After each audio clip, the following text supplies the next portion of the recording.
오늘 아침에 이렇게 비가 오는데 오늘도 성령의 단비가 여러분의 삶에 촉촉히 되어서 풍성한 그런 능력과 은혜가 넘치는 그런 삶이 되기를 바랍니다. 아멘. 사람들은 특히 우리 젊은 남자들, 여자들, 이 젊은이들은 누구를 선택하려고 할 때 보면 처음에 그냥 호감 가는 사람들이 그 첫 인상, 첫 외모적인 부분이 들입니다. 그래서 요즘 젊은이들, 특히 남자들도 얼굴을 이렇게 많이 가꾸고 또 이렇게 여러 가지 이렇게 꾸미는 모습들을 많이 이렇게 보게 됩니다. 그래서 정말 너무 잘생기고 너무 멋있어서 여자인지 남자인지 구분이 안 될 정도로 그런 외모적인 부분들이 현대에는 굉장히 크게 좌우되는 모습들을 보게 됩니다. 외모하면 빠지지 않는 한 사람이 성경에 등장합니다. 누굴까요? 누굴까요? 바로 사울입니다. 사울. 외모하면 빠지지 않는 사람이 사울이에요. 성경에 우리 읽었던 본문에 나오지 않습니까? 사울은 일반 사람들보다 어깨 얼굴이 한 더 크고 그보다 빼어난 사람이 이스라엘 땅에 있다 없다? 없다라고 말씀했어요. 성경에 가장 탁월하고 잘생기고 멋있는 외모를 가졌던 사람이 사울이었습니다. 근데 하나님이 그 사울을 선택하셨을 때 그 외모를 가지고 선택하셨겠습니까? 아니었습니다. 그런데 그 잘난 외모를 가졌던 사울이 하나님 앞에 버림을 받게 됩니다. 왜 버림을 받게 됩니까? 그가 중심에 하나님 따르기를 거절하고 하나님 명령에 온전히 준행하지 않았기 때문에 그렇습니다. 다시 말한다면 그가 하나님의 다스리심을 받아야 되는데 자신이 왕이라는 이유로 하나님의 다스리심을 거절하고 자기가 모든 것을 다스리고 결정하는 그런 왕의 자리에 자신이 있었기 때문에 하나님을 거부했기 때문에 결국은 하나님 앞에 버림을 받게 됩니다. 이 사실을 사무엘이 듣고 얼마나 힘들었을까요? 그리고 사무엘이 얼마나 마음이 아팠을까요? 그래서 오늘 읽었던 16장 1절 말씀 우리 다시 한번 읽어볼까요? 시작. 여호와께서 사무엘에게 이르시되 내가 이미 사울을 버려 이스라엘 왕이 되지 못하게 하였거늘 내가 그를 위하여 언제까지 슬퍼하겠느냐? 언제까지 슬퍼하겠느냐? 사울의 그 리더자의 그 마음, 비록 사울이 잘못해서 정말 하나님 앞에 왕의 자리에서 이제 내어 쫓게 되는 그 모습을 사울이 들었을 때 그 사울에 대한 그 안타까움, 그 슬픔이 얼마나 컸는지를 보여주는 대목입니다. 정말 사울을 위해 언제까지 슬퍼하고 있는 그 모습을 하나님이 보시고 하나님께서도 그런 사무엘의 모습에 애처로웠습니다. 그래서 하나님이 사무엘의 마음을 위로하시면서 말씀하시기를 너가 언제까지 슬퍼하겠느냐? 이제 그만 슬퍼해라. 왜 슬퍼하지 말라고 말씀하셨습니까? 후반절 말씀입니다. 너는 홀에 기름을 채워 가지고 가라. 내가 너를 베들레헴 사람 이새에게로 보내리니 이는 내가 그의 아들 중에서 한 왕을 보았느니라. 하나님께서 이제 새로운 왕을 선택하셨다는 것을 사무엘에게 들려주심으로 인해서 이제 너가 더 이상 슬퍼하거나 사울 때문에 더 이상 괴로워하지 말라라고 말씀하고 있습니다. 하나님의 새로운 계획을 사무엘이 듣게 됐고 그 계획 가운데 이제 사무엘은 한 걸음 한 걸음 전진해 나아가는 모습들을 보게 됩니다. 그 하나님의 계획, 하나님이 세우실 한 왕이 누구입니까? 우리가 잘 알고 있는 다윗입니다. 사실 다윗의 등장은 이미 예견되어 있는 등장이었을 것입니다. 하나님께서는 이미 하나님의 큰 계획 안에서 하나님은 한 사람을 세우시고 그 사람을 통해서 하나님은 더 크신 계획을 이루어 가실 것입니다. 그런데 하나님은 사울이 하나님의 여호와의 명령을 어기고 제사를 드렸던 그 모습 때문에 하나님이 1차적으로 하나님의 마음을 계획을 보여주셨습니다. 우리가 읽었던 사무엘상 13장 14절에 그렇게 표현되어 있습니다. 사무엘이 하나님의 마음에 맞는 사람을 구하여 백성의 지도자로 삼을 것이다 라고 사울에게 한번 경고를 하게 됩니다. 또 아말렉을 멸절하라는 하나님의 명령에 온전히 순종하지 않는 그 사울을 하나님께서 완전히 버리셨다. 그래서 왕보다 더 나은 왕의 이웃에게 왕국을 떼어줄 것입니다. 라고 우리 15장 28절에 또 하나님의 계획들을 미리 보여주셨습니다. 이렇게 하나님께서 하나님 마음에 맞는 사람, 왕보다 더 나은 왕의 이웃, 그 사람이 바로 누구입니까? 오늘 본격적으로 오늘 본문에 등장하는 다윗이라는 것입니다. 하나님의 계획은 즉흥적이지 않으셨어요. 아주 오랜 시간부터 하나님의 계획, 하나님의 때가 있었습니다. 그 때가 그 시간이 됐을 때 그 계획이 성취되었습니다. 하나님의 그 오랜 계획 중에 성취되었던 한 가지 크고 놀라운 사건은 무엇입니까?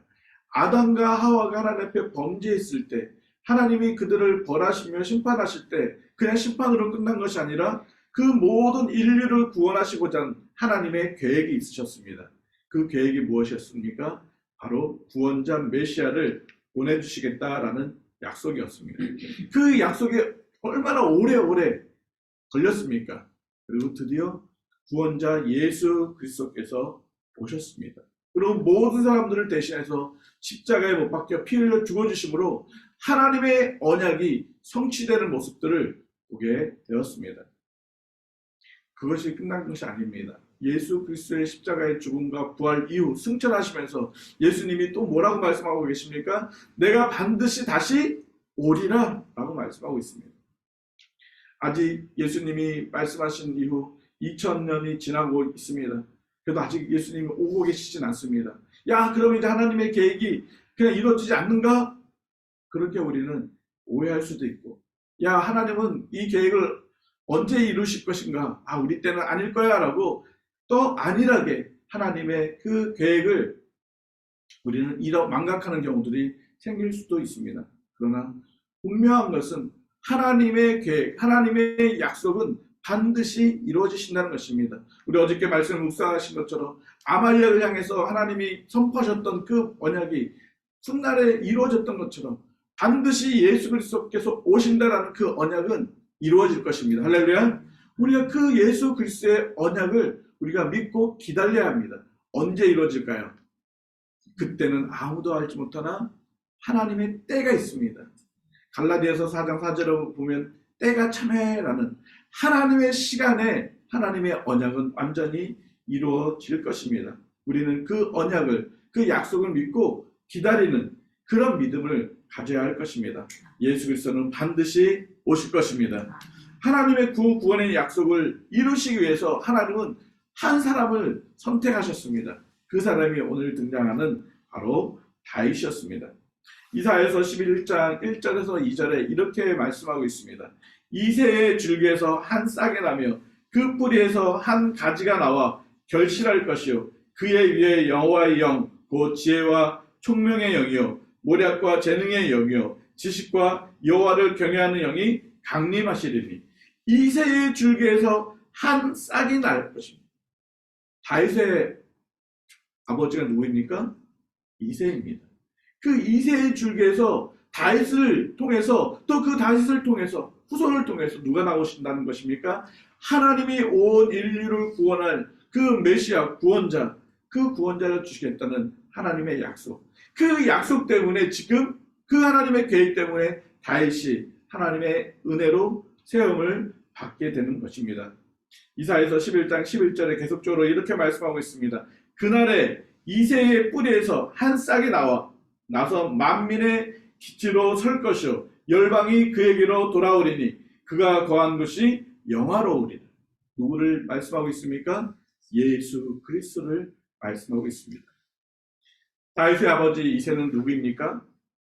룻기에 등장하는 보아스의 손자입니다. 보아스. 룻과 결혼했던 그 사람, 룻에게 은혜를 베풀었던 보아스. 그 보아스. 룻기 4장 21절 22절에 이렇게 표현하고 있습니다. 살몬은 보아스를 낳았고 보아스는 오벳을 낳았고 오벳은 이새를 낳았고 이새는 다윗을 낳았다. 다윗을 낳았던 사람 이새입니다. 이새를 낳았던 사람 오벳입니다. 오벳을 낳았던 사람이 누구입니까? 보아스였습니다. 다윗은 보아스의 증손자입니다. 하나님은 그렇게 하나님의 큰 계획하심 속에 하나님이 약속한 그 구원자를 이루시기 위한 하나님의 그 족보, 계보를 하나님은 말씀하고 있는 것입니다. 다윗은 자신이 왕으로 기름 부음을 받을 것을 전혀 알지 못했습니다. 다윗은 자신을 통해서 이 인류를 구원할 하나님의 메시아, 하나님 자신이 오시겠다라는 그 놀라운 하나님의 계획들을 전혀 알지 못했습니다. 그것은 오직 하나님의 계획하심 속에만 있었던 것입니다. 사무엘이 그런 하나님의 큰 계획 속에 하나님이 선택하셨던 그 다윗에게 왕의 기름을 부으러 하나님은 명령하신 것입니다. 그런데 문제는 그 다윗을 사무엘도 알지 못했습니다. 누가 하나님이 기름 부음 받은 그 사람인지, 하나님이 오늘 한 왕을 보이셨다, 그 이세의 그 아들 중에 한 사람에게 가서 기름 부음을 하나님의 왕으로 세우실 것을 사무엘도 알지 못했습니다. 근데 참 재미있는 표현이 등장하고 있습니다. 3절 우리 같이 한번 읽어볼까요? 3절 시작. 이새를 제사에 청하라. 내가 내게 행할 일을 가르치리니 내가 내게 알게 하는 자에게 나를 위하여 기름을 부을지니라. 여러분, 사울은 누구를 위하여 왕이 됐을까요? 이스라엘 백성을 위해서 왕이 되었습니다. 그렇다면 다윗은 왕이 되어야 되니까 이스라엘 백성을 위해서 왕이 되는 것이 맞습니다. 사울을 이어서 왕이 되어야 되니까. 물론 이스라엘 백성들을 이끌기 위해서 왕이 되는 것은 맞습니다. 그런데 하나님은 다윗을 세울 때 분명하게 말씀하고 있으면 나를 위하여, 하나님을 영화롭게 하기 위해서 하나님이 세우신 왕이라는 것입니다. 하나님의 그 계획을 성취하기 위해서 세우신 사람이 바로 다윗이라는 것입니다. 하나님께서 다윗을 통해서 하나님의 크고 놀라운 일들을 이루시는 것처럼 오늘 하나님은 저와 여러분을 선택하셔서 여러분을 통해서 하나님을 영화롭게 하기를 원하시고 하나님의 큰 그림들을, 하나님의 크신 계획들을 이루어 나가실 것입니다. 할렐루야. 우리는 그런 하나님을 신뢰하는 것입니다.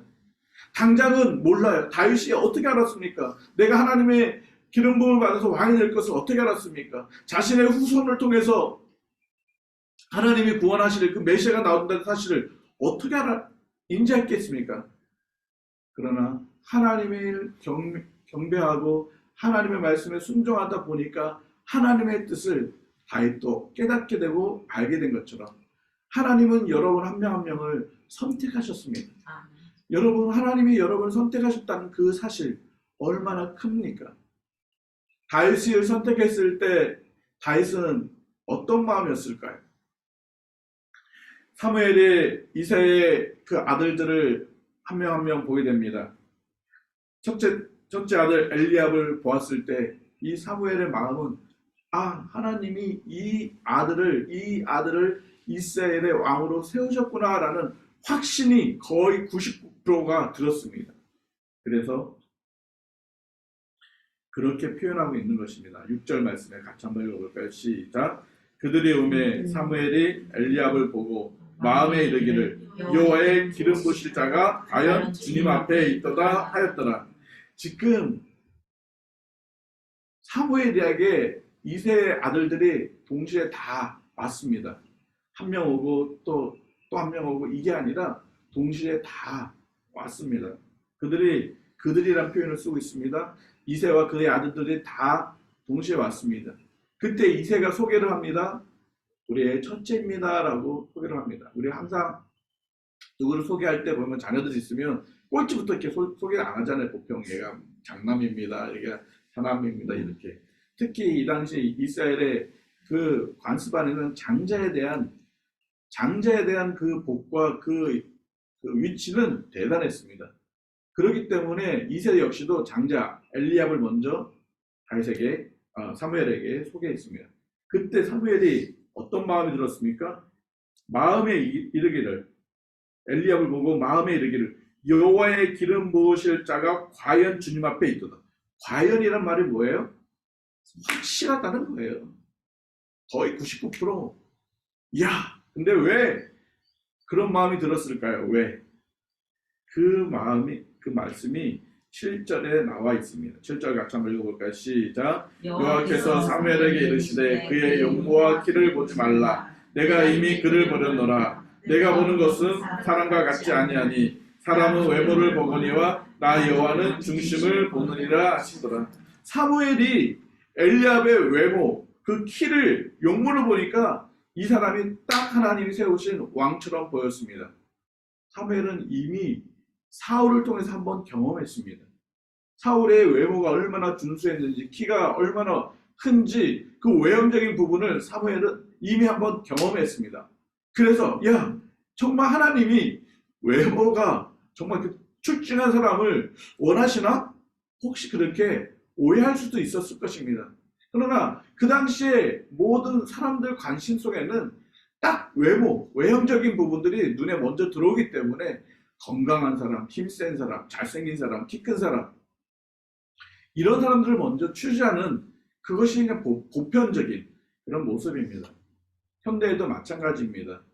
현대에도 어디 면접 시험을 가거나 사람을 뽑을 때 그 사람의 어떤 스펙이나 그 사람들이 어떤 가지고 있는 재능이나 이런 것을 보고 그 사람을 선택하지, 그런 거 없이 그냥 이 사람 이렇게 선택하는 경우는 거의 없습니다.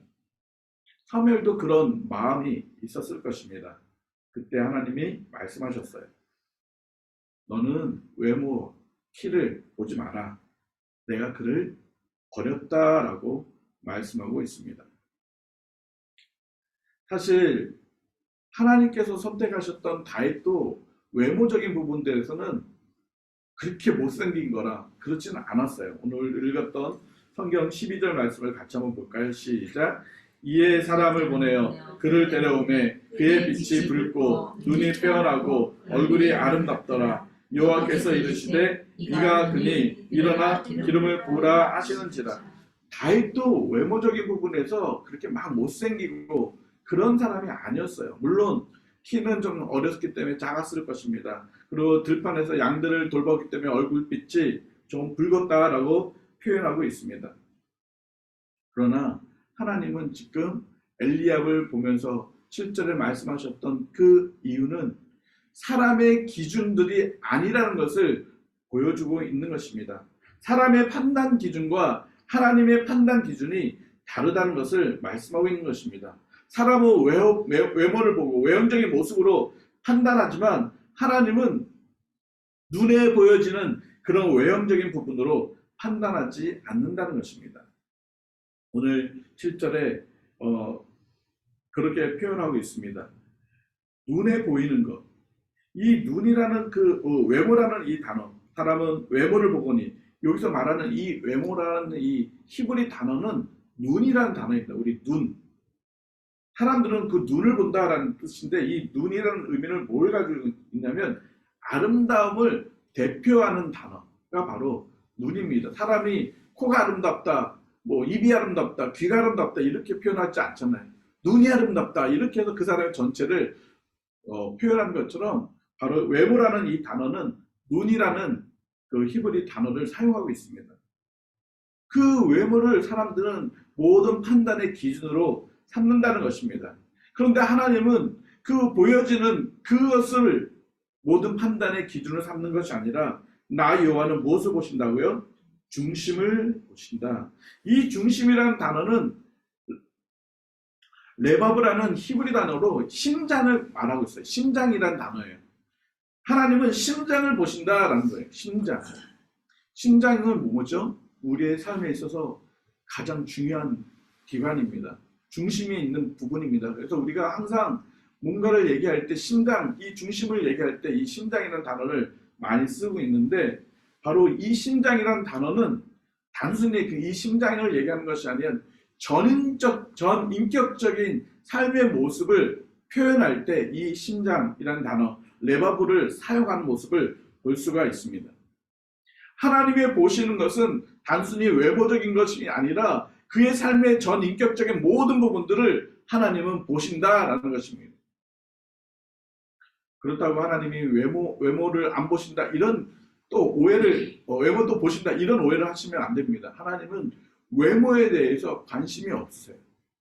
그 사람을 선택해서 일하실 때는 그 사람의 전 인격적인 부분을 말씀하고 있는 것이지, 그렇다면 만약에 하나님이 외모도 신경 쓰신다 그러면 몸이 약한 우리 장애인 친구들이나 아니면 나이가 많으신 분들은 외모가 약하니까 하나님이 거들떠보지 않으시나요? 아닙니다. 하나님은 전 인격적으로 그의 삶의 모습들, 그 마음의 생각들, 그 관심들을 하나님은 보시고 사람들을 활용하시고 또 일을 하신다라는 것을 말씀하고 있습니다. 10절에 둘째 아들 아비다답도 그리고 셋째 삼마도 하나님은 아니다라고 사무엘에게 말씀하고 있습니다. 그리고 마지막으로 사무엘은 모든 아들에게 다 기름을 붓고 싶었지만 아무도 하나님이 이 사람이다 라고 말씀하지 않자 사무엘은 마음이 조급해졌을 것입니다. 그래서 사무엘은 이새에게 말씀하고 있습니다. 11절 같이 한번 읽어볼까요? 시작. 또 사무엘이 이새에게 이르되 내 아들들이 다 여기 있느냐? 이새가 이르되 아직 막내가 남았는데 그는 양을 지키나이다. 사무엘이 이새에게 이르되 사람을 보내어 그를 데려오라. 그가 여기 오기까지는 우리가 식사 자리에 앉지 아니하겠노라. 지금 사무엘은 7명을 다 봤는데도 아니었어요. 그러다 보니까 조급한 마음이 생겼을 것입니다. 아니 도대체 하나님 누구입니까? 이 사람도 아니고 이 사람도 아니라면 도대체 누구입니까? 이새에게 이야기합니다. 분명히 다 온 것 같은데 혹시 아는 아들이 있느냐? 막내가 있는데 지금 이 막내는 여기 올 수가 없습니다. 왜냐하면 들에서 양들을 돌보는 일, 양을 지키는 일을 해야만 하고 있기 때문에 그렇습니다. 사무엘은 그 양을 지키고 있는 그 다윗에 대한 그런 관심이 들었습니다. 어쩌면 하나님이 이 사람인가 보다, 이 사람일 수도 있겠다라는 기대감이 있었어요. 왜요? 왜 그랬을까요? 하나님이 분명히 말씀하셨잖아요. 사람은 외모를 보고 있지만 나 여호와는 중심을 본다. 만약에 하나님이 그 말씀을 안 해주셨다면 목동이에요. 지금 들에서 양을 지키고 있는 그냥 그런 어쩜 별 볼 일 없는 것처럼 보이는 그런 일을 하고 있는 그런 사람이에요. 그리고 그 집안에서도 막내예요. 아버지가 이야기하고 있습니다. 이새가 이르되 아직 막내가 남았습니다. 막내가 있습니다. 이 막내라는 표현은 뭐냐면 우리가 말하는 그 끝이라는 거지만 가장 볼품이 없는, 가장 영향력이 없는 그런 어떤 존재를 표현할 때 쓰는 그런 의미이기도 합니다. 사실 다윗의 8명의 아들들 중에 이 다윗의 영향력은 없습니다. 형들이 너무 쟁쟁하게 있기 때문에.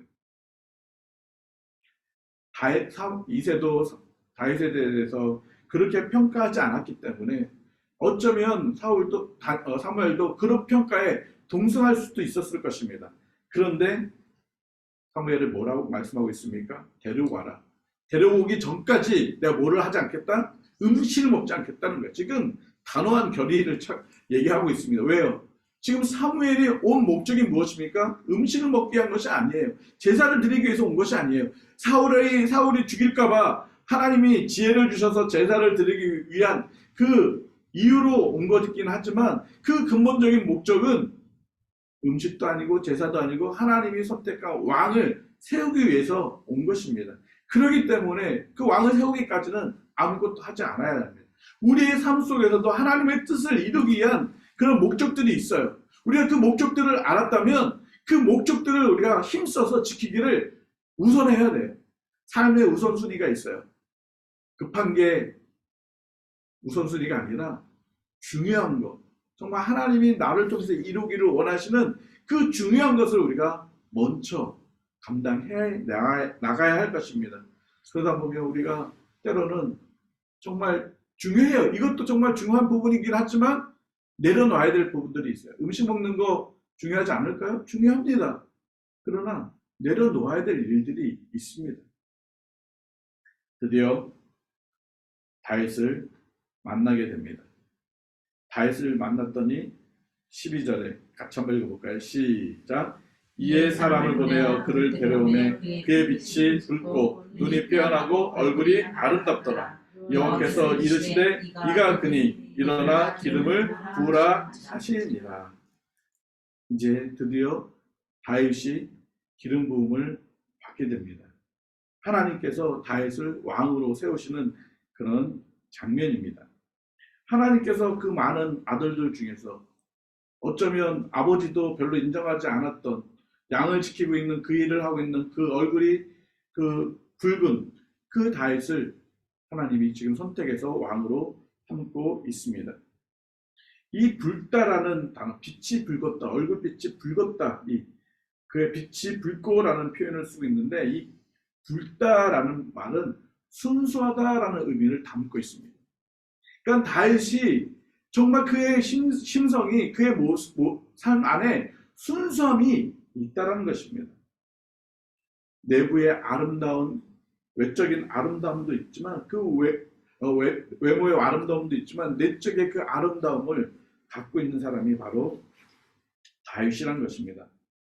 그런데 이 다윗의 그 심성이 어떻게 해요? 바깥으로 드러나고 있는 것입니다. 그리스도인들이 예수 그리스도의 사랑을 입었고 하나님의 은혜를 받았다면 이 은혜와 사랑들이 바깥으로 드러나야 합니다. 예수님을 믿는데 늘 얼굴이 막 그냥 안 좋은 인상이에요. 예수님을 믿는데 늘 말하는 것들은 안 좋은 말들이에요.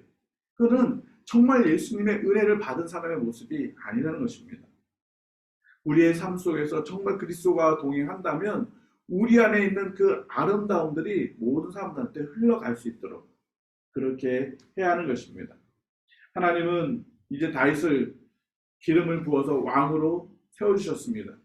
그런데 더 하나님은 확증해 주신 이 사람이 진짜 이스라엘의 왕이다라고 확증해 주신 사건이 바로 무엇입니까? 13절 말씀을 같이 한번 볼까요? 시작. 사무엘이 기름 부병을 가져다가 그의 형제 중에서 그에게 부었더니 그날 이후로 다윗이 여호와의 영에게 크게 감동되는 기름 붓고 난 후에 하나님의 영이 그에게 크게 감동된 모습을 보게 됩니다. 지금 이 다윗에게 기름 붓고 있는 그 자리에 누가 있습니까? 다윗의 7명의 형들이 보고 있습니다. 그리고 그 자리에 아버지 이새가 있습니다. 근데 단순히 기름을 야, 이 사람이 이제 이스라엘 왕이 될 거야. 모두가 이제 알게 됩니다. 그때 형들의 마음 어땠을까요? 물론 아버지는 좀 달랐겠지만 그런데 다윗을 물론 형들이 무신을 하는 일들이 또 생깁니다. 하나님께서는 다윗이 그냥 다윗이 아니라 하나님의 영에 크게 감동된 하나님의 사람인 것을 공개적으로 선포하는 모습을 보여주고 있습니다. 정말 하나님이 다윗이 하나님에게 감동되었을 때 그의 이제 삶의 모습들은 더욱 달라진 모습들을 우리는 보게 될 것입니다. 하나님의 선택하신 하나님의 백성들에게는 하나님의 구원의 은혜가 임하고 있습니다. 우리의 어떤 노력과 우리의 어떤 열정과 또 우리가 뭔가 잘했기 때문에 얻는 것이 아니라 하나님의 성령으로 인해서 우리가 구원함을 얻게 된 것입니다. 그래서 누구든지 성령이 아니고서는 예수 그리스도를 주라 시인할 수 없다라고 분명히 말씀하고 있는 것은 우리가 성령 하나님으로 인해서 구원에 받은 것을 확증할 수 있는 것입니다. 그런데 한 사람은 하나님의 영이 크게 감동되었지만 한 사람은 하나님의 영이 떠나버렸습니다. 14절 말씀 같이 읽어볼까요? 시작. 여호와 영이 사울에게서 떠나고 여호와께서 부리시는 악령이 그를 범죄하게 하십니다. 하나님의 함께 하시지 않는 것, 이것이 가장 큰 심판이고 저주입니다. 하나님의 영이 떠났다는 것은 더 이상 사울에게 하나님이 함께하지 않는다는 것입니다. 그동안에는 그래도 사울을 통해서 하나님이 또 아말렉을 또 싸워서 이기게끔 하시고 그 순간순간 하나님이 사울을 통해서 일하셨던 부분이 그나마 아직 남았지만 이제는 완전히 하나님이 사울에게서 떠나버렸습니다. 다윗은 하나님의 영이 크게 감동돼요. 사울은 하나님의 영이 떠나는 사람. 우리의 삶 속에서도 마찬가지입니다. 하나님께서 성경의 충만함 속에서 그 사람을 멋있게 하나님을 영화롭게 하는 사람이 있는 것 반면 똑같이 신앙생활을 해도 어떤 사람들은 정말 하나님의 영에 감동되지 않고 그냥 그렇게 살아가는 사람들도 많이 있습니다. 그래서 우리가 날마다 성령 하나님 나의 삶을 다스려 주십시오. 나의 삶을 이끌어 주십시오. 늘 하나님 앞에 양도하고 의탁함으로 하나님의 다스림 속에 살아가는 그런 삶이 되기를 주님의 이름으로 축복합니다. 나의 힘으로 살려고 하면 안 됩니다. 나의 지식, 경험으로 살려고 해도 안 됩니다. 오직 하나님의 다스리심을, 하나님의 이끄심을 우리가 바라보며 사는 그 삶이 하나님을 영화롭게 하는 그런 삶이 될 것입니다. 사울은 하나님의 영이 떠나자 그에게 하나님의 부리는 악령이 그를 번뇌하게 하였다라고 표현하고 있습니다. 이 번뇌하게 했다라는 이 의미는 뭐냐면 사울이 정신적으로 매우 큰 공포를 느끼고 있다, 공포 가운데 있다라는 뜻입니다. 성경에 보니까 악령이라고 표현되고 있는데 이 악령은 히브리어로 라라는 단어입니다. 그런데 하나님께서는 이 다윗을 선택해서 보면 어떻게 얘기를 하고 있냐면 23절 말씀을 같이 한번 읽어볼까요? 시작. 하나님께서 부리시는 악령이 사울에게 이를 때 다윗이 수금을 듣고 와서 손에서 탄즉 사울이 상쾌하여 낳고 악령이 그에게서 떠나갔다. 악령이라는 단어가 이 라인데 여기 낳고 낳았다라는 단어는 토부라는 단어였습니다. 토부라는 것은 좋다라는 뜻이에요. 선하다라는 뜻이에요. 하나님께서는 악한 영이 사울을 다스리고 있을 때 하나님의 영을 가진, 하나님의 영에 충만한 다윗이 있음으로 인해서 그 악한 영이 어떻게 돼요? 떠나가게 되는 모습을 보여주고 있는 것입니다. 다윗이 수금을 잘 켰기 때문에 그 수금 소리 때문에 악한 영이 사울에게서 떠났을까요? 결코 아닙니다. 하나님의 영이 크게 감동되었던 사람이 있기 때문에 악한 영이 떠나게 되는 거예요. 제가 아주 어렸을 때, 완전 어렸을 때는 아니고 초등학교였는데 저희 옆집에 이렇게 무당이 살았어요. 이렇게 무당이 살았는데 동네마다 이렇게 막 점을 치고 굿하고 하는데 어느 날은 이제 동네에 이제 붙여 샀는데 저희도 구경 갔어요. 뭐 재밌으니까 이렇게 구경 갔는데 그 무당이 막 굿하다가 갑자기 뭐라고 얘기했냐면 굿을 못 하겠다고 여기 예수쟁이들 빨리 나가라고 와 소리를 지르는 거예요. 예수쟁이들 나가라고 가라고. 근데 아무도 안 가는 거예요. 근데 저희는 예수를 믿잖아요. 그래서 저희는 이제 떠났어요. 그 자리를 이제 피했어요. 근데 나중에 이 무당이 저희 옆집에 살았는데 이 무당이 이사를 갔어요. 가시면서 그런 얘기, 저도 이제 저희 어머니 통해서 들었는데 이 무당이 예수님 믿는 저희 가정 때문에 도대체 이게 안 된다 하는 그러면서 떠나갔다라는 얘기를 들었을 때 그 어린 시절에도 야 예수님 믿는 게 더 세구나 하는 것을 들었던 경험이 있습니다. 여러분 진정으로 성령에 충만한 사람이 있잖아요. 그러면 악한 영이 그곳에서 역사할 수가 없습니다. 왜냐하면 무서워 떨 수밖에 없어요. 도망갈 수밖에 없어요. 예수님이 오시자 그 귀신, 7귀신 들리는 여인들도 다 군대 귀신 들렸던 그 군대 귀신도 다 어떻게든 하나님의 영에 충만한 사람이 갈 때 그것이 하나님의 영으로 다스림을 받고 하나님의 거룩하심으로 그것이 바뀐다는 것입니다. 그래서 그리스도인들이 어느 곳에 가든지 그곳에서 하나님의 다스림, 하나님의 영으로 그것이 변화되어야 돼요. 여러분이 직장에, 여러분이 갈 때 그 직장이 바뀌어야 돼요. 여러분이 가정이 여러분의 그리스도의 영으로 충만함으로 인해서 여러분의 가정이 바뀌어야 돼요. 교회가 하나님의 영으로 가득한 여러분들이 많아서 이 교회가 그렇게 바뀌어야 돼요. 왜 나라가 바뀌어야 합니까? 어떻게 바뀔 수 있습니까? 그리스도의 영으로 하나님의 영으로 가득한 이들이 정말 하나님을 영화롭게 하는 사람들이 많아지면서 정말 이 나라를 이 세계를 바꿔갈 수 있는 것입니다. 하나님은 다윗과 함께 하셨습니다. 그리고 다윗은 그 사울의 그 고통까지도 도와주었습니다. 하나님이 이렇게 다윗을 사용하셨습니다. 오늘 하나님은 우리를 사용하실 것입니다. 할렐루야. 어떻게 하나님 우리를 사용하실지 모릅니다. 우리 박 권사님, 내 나이가 이제 80이 넘었는데 내가 뭘 쓸 수 있을까? 아닙니다. 하나님은 우리를 사용하실 것입니다. 우리는 몰라요. 하나님이 어떻게 우리를 사용하실지 그 하나님의 크고 놀란 계획들을 아직은 다 몰라요. 그러나 중요한 것은 하나님 반드시 저와 여러분을 사용하실 것입니다. 그래서 하나님의 크고 놀라운 계획들을 이루어주실 것입니다. 우리는 그 하나님을 신뢰하고 그 하나님을 왕으로 섬기고 하나님의 다스림 속에서 하나님의 말씀에 순종하고 나가는 그런 삶의 모습들을 살아야 할 것입니다. 제가 재미난 상상을 한번 해봤습니다.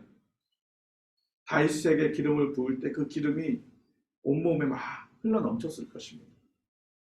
형들이 보고 있고 아버지가 보고 있을 거예요. 다윗의 마음이 어땠을까요? 형들 눈치도 살폈을 거고 아버지의 눈치도 살폈을 거예요. 그런데 그러지 못하도록, 그런 마음을 갖지 않도록 하나님이 영으로 충만케 하셨어요. 우리가 비록 보기에는 연약하고 사람들이 보기에 당신이 뭘 할 수 있어, 주변 사람들이 그런다 할 수도 있어요. 그런 눈초리가 있을 수도 있어요. 권사님이 뭔가 좀 하나님의 능력을 받아서, 하나님의 은혜를 받아서, 하나님의 계획에서 뭔가 하려고 하는데 좀 가만히 좀 계세요. 권세도 많으신데 그냥 계세요. 이럴 수도 있어요. 그럴 때 두려워하지 마세요. 북한하님. 하나님의 영이 함께 있으면 그런 것도 다 필요 없어요. 하나님이 일하시는. 우리가 늘 그래요, 저는 못해요. 제가 저 같은 사람이 뭘 하겠나. 결국 그건 누구를 신뢰하지 않는 거예요? 여호와 하나님을 신뢰하지 않는 거예요. 하나님이 나를 통해서 일하시겠다는 그 하나님의 큰 계획들을 그냥 무시해버리는 거예요. 하나님은 비록 외모는 가진 것은 없는, 또 나이는 많은, 몸이 약한 우리를, 여러분을 하나님은 크고 놀랍게 사용하실 것입니다. 우리는 그 하나님을 신뢰하고 오늘도 믿음으로 달려 나가야 될 것입니다. 여러분, 하나님을, 여러분 한 사람 한 사람을 선택하셔서 하나님의 백성, 하나님의 자녀 삼아 주셨습니다. 다윗을 선택하셨을 때 다윗의 뭔가를 본 게 아니다. 하나님의 일방적인 은혜였어요. 에베소서 2장 8절 말씀에 너희가 그 은혜로 말미암아 무엇을 얻었나니? 구원을 얻었나. 이것이 너에게로 난 것이 아니다. 너희가 어떤 행위로 난 것이 아니다. 하나님의 은혜의 선물이다 라고 9절에 말씀하고 있습니다. 우리에게 하나님의 구원의 놀라운 선물을 주셨습니다. 그 은혜를 받았습니다. 그 은혜를 받은 그 은혜를 가지고 세상으로 나아가서 하나님의 크고 놀라운 일들을 이뤄내는, 그것이 바로 지금 이제 우리가 해야 될 사명이고, 하나님은 그 사명들을 저와 여러분을 통해서 이루기를 원하십니다. 오늘도 누구를 만나든지 그리스도의 선한 영향력을 나타내십시오.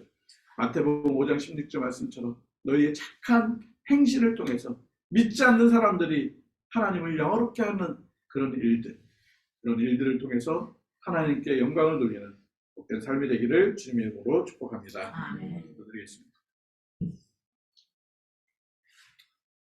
허물과 죄로 죽었던 저희를 하나님의 크신 은혜와 사랑과 긍휼하심으로 저희들의 죄를 용서해 주시고 하나님의 자녀되게 해주신 그 은혜를 감사합니다. 영원히 우리의 죄 때문에 멸망받아 죽어야 될 저희들이지만 하나님은 그 아들 독생자 예수 그리스도를 십자가에 내어주시고 죽기까지 우리를 사랑해 주신 하나님 참으로 감사합니다. 저희가 하나님의 크신 은혜를 받았습니다. 하나님 우리를 통해서 하나님의 크고 놀라운 일들을 이루어 주실 것을 또 하나님 믿고 기대하며 나아갑니다. 하나님 지금은 잘 알지 못하지만 또 보잘것없는 것처럼 보이지만 그 위대하신 하나님을 의지하고 바라보며 믿으며 하나님이 나를 통해서 일하실 것을 기대하며 오늘도 하나님 말씀에 순종하고 당당하게 담대히 나아가는 저희들의 삶이 되게 하여 주시옵소서. 하나님 누구를 만나든지 정말 우리의 삶 속에서 그리스도의 선한 영향력을 나타낼 수 있도록 오늘도 주의 성령 하나님 우리를 다스려 주시고 이끌어 주시고 도와주시고 말하게 하시고 주의 말씀 가운데 행할 수 있도록 역사하여 주시옵소서. 그래서 오늘 정말 하나님을 영화롭게 하는 복된 삶이 되어 줄 수 있도록 우리 모두를 축복하여 주옵소서. 예수님의 이름으로 기도드립니다. 아멘. 함께 같이 기도하도록 하겠습니다.